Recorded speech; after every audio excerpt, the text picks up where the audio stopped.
What's up, it's Andy Mineo, and you're listening to Radio Life Channel. Your second time here at Springtime Festival. That is Any correct. memories regarding Springtime 2017, was it? I do remember that.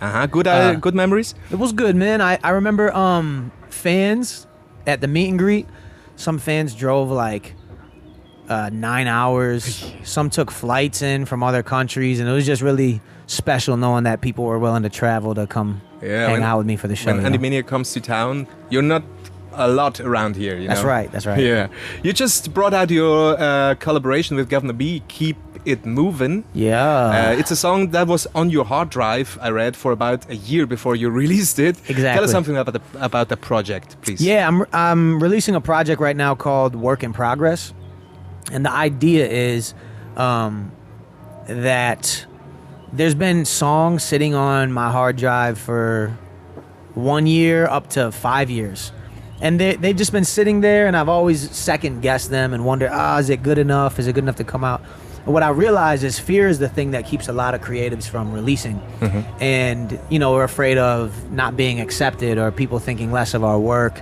And I thought this would be a good exercise to release the songs, but release every song with a podcast. And so you get to hear the creative process, why I didn't put it out, and then a conversation around the topic of the song.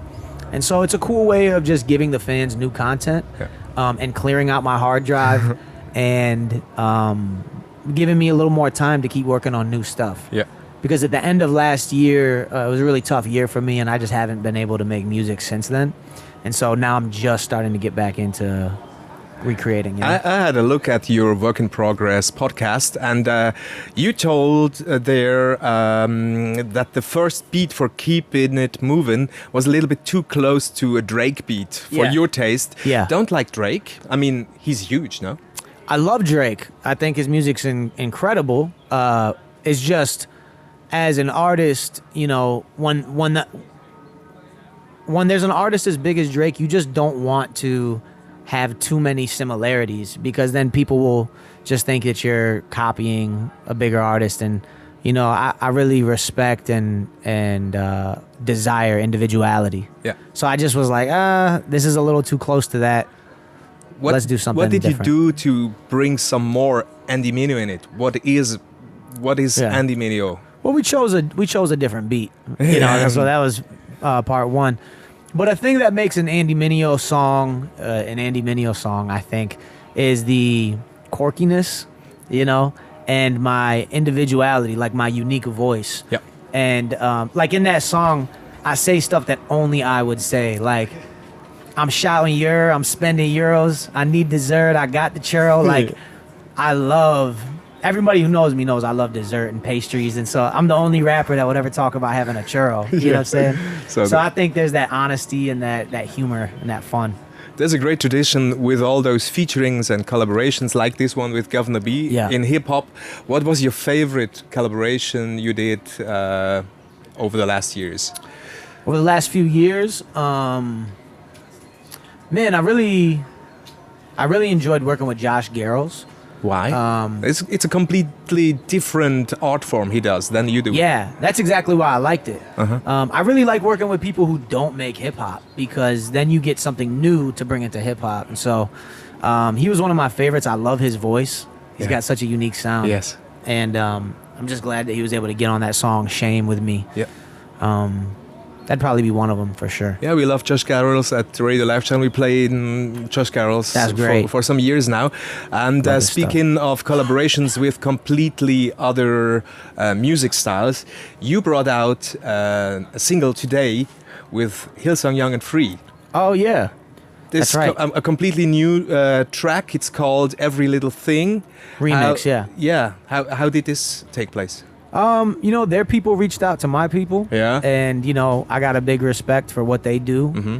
And so they sent me a handful of songs, and they said, just pick one that you like. And so that was the one I liked the most, and I did a short verse for them, sent it back, and now they have a remix, And you are both here tonight at Springtime Festival. That's right. Will you do the song together? We were talking about it, and if we can make it work logistically, we might pull it off. That would be so great. People are waiting for it, I heard. Yeah.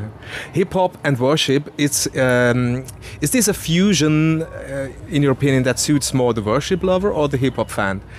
Is it accessible for both? Hip hop and worship is really a fusion that takes place a lot of times these days, but yeah. It's hard because worship music is so centered around a corporate experience that like everyone participates in singing these words together. Where rap is often so fast, it's hard for everyone to participate. So it's more of a spectator.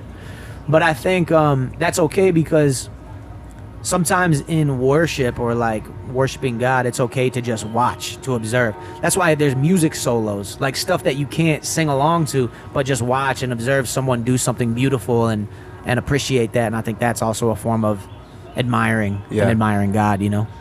And the work in progress project that is happening right now, how long will this take? Is it a single every month, or how will you do that? So like every 2 or 3 weeks, we're dropping another song and a podcast. Yep. And so there's 12 altogether. And then August 23rd, we're going to just release all of the songs together. As an album? A mixtape? Yeah, as like a mixtape, and then we'll do the podcast will still continue to roll out for each song. All right. So that's the way we're packaging it. And you said you're writing some new stuff. This work in progress thing is, let's say, old stuff. Right. Is there new stuff coming too, or are you too busy? Goal.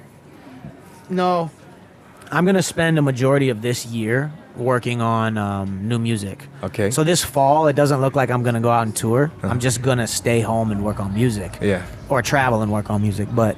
That's the goal, is to turn 2019 into this like holdover period. Yes. Because artists need to be able to get away and stop touring and just like buckle down and have a down year before they can pop up again and have another big year. So I think that's what's going to happen in 2019. So you will do a whole down year starting fall 2019 and then... No, not a full, just probably from the end of summer. Yes. So all of fall and some of winter. Okay. I'm going to be working on music, and that should be about 5 months. That should be enough to get some things together. Okay, we're looking forward to it. Thanks, you very much for coming, Andy. Absolutely. Thank you. Say goodbye to the camera. Bye, everybody. Hey, thanks for coming. Thank you. Live Channel. Radio fürs Leben.